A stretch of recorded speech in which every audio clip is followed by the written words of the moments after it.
Grazie mille. Io ho una domanda e mi sono occupata per ragioni di ricerca di cooperative di lavoro e ho trovato nei casi che ho analizzato molti casi di imprese estremamente competitive che però, anche per evidenti motivi di governance interna, tutelano estremamente la stabilità dei posti di lavoro. Cioè scelgono una competitività sotto il vincolo del non tagliare sui posti di lavoro.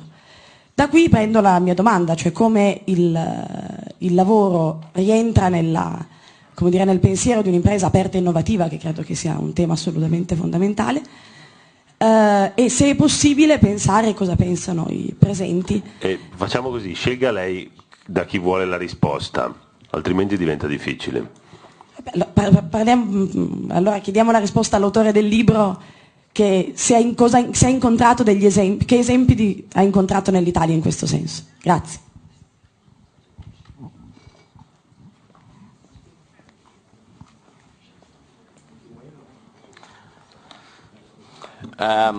Well, I think I'd answer in two parts. The first part is that always the definition of modernity is that it is a question of constant adaptation, in which old technologies and old ways of doing things decline and new companies appear or new technologies appear. And I think a modern society needs to be adaptive, which means that it destroys jobs at the same time as creating jobs. And the important thing is that an economy has both creation and destruction.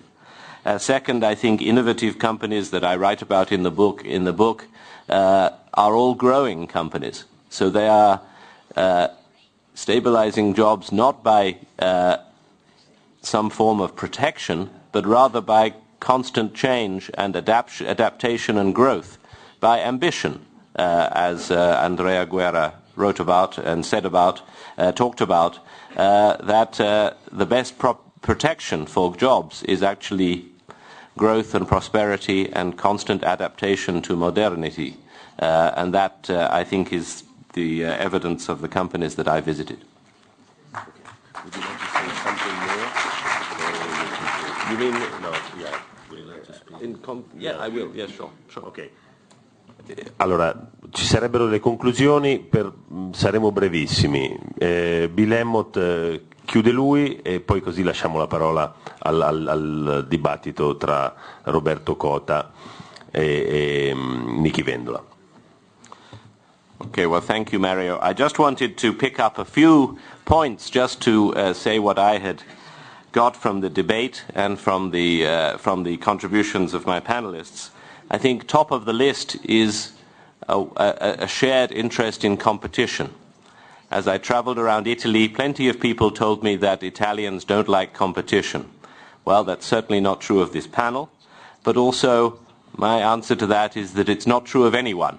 None of us like competition. I don't like competition.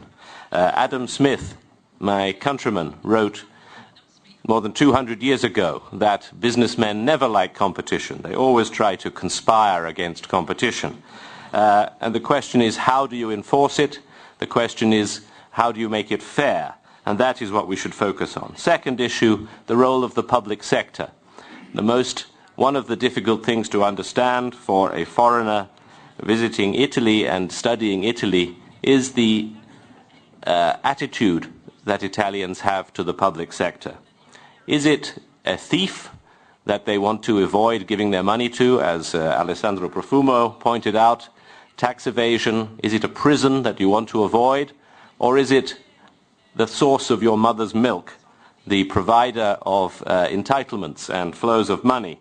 I think that there's a basic ambiguity, a lack of clarity about what's the real role of the public sector, and I think it comes to what Ivan Lobello says about differences between the public sector and the state and a lack of discipline.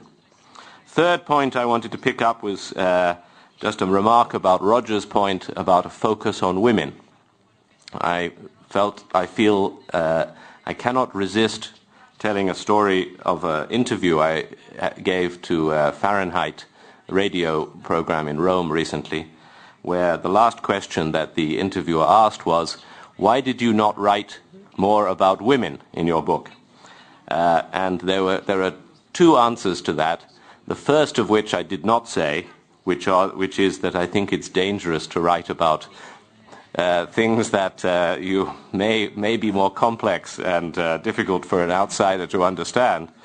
But second, the answer I did give was that I wanted to write about things I could be optimistic about. And I didn't see much that I could be optimistic about the role and status of women in Italian society, about change or about acceptance of change. And I feel maybe there's a future book in which I should write about that, but I don't feel that there's something positive to be said there. Fourth, just let me say I agree strongly with Alessandro Profumo that he is right that modernità is better than my version of innovatori. He's right, that is what we should be focusing on, modernity. Finally, I just want to say, partly as a provocation to Mario Calabresi, who's sitting next to me, and since I write now editorials for La Stampa, he is my boss, so I like to provoke my boss. We have talked about accountability. We've talked about responsibility. The chief source of this, of course, should be the media. It seems to me, as a media person, that too often in Italy, the media does not act as a source of accountability and responsibility enough, at least.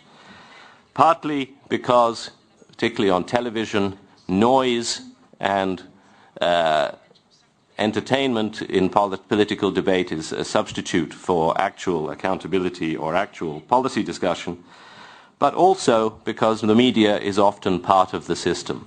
It is not a sufficient critic of the system, and it is not, in my judgment at least, and I'd like to be proved wrong, not really a reformist part of the system.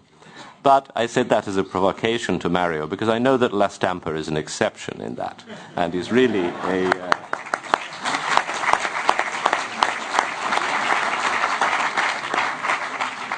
But we journalists do have a big responsibility, I think, in promoting change and promoting progress and reform. So finally, I want to thank Mario for chairing this panel so kindly and skillfully, and especially to thank the panel and all of you for coming along this evening. And I look forward very much to the next debate. Thank you. Grazie a tutti.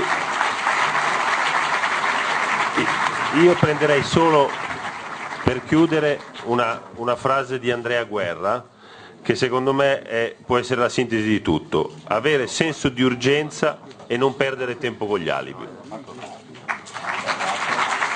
Lascio la parola a Elena Fenili. Elena Fenili.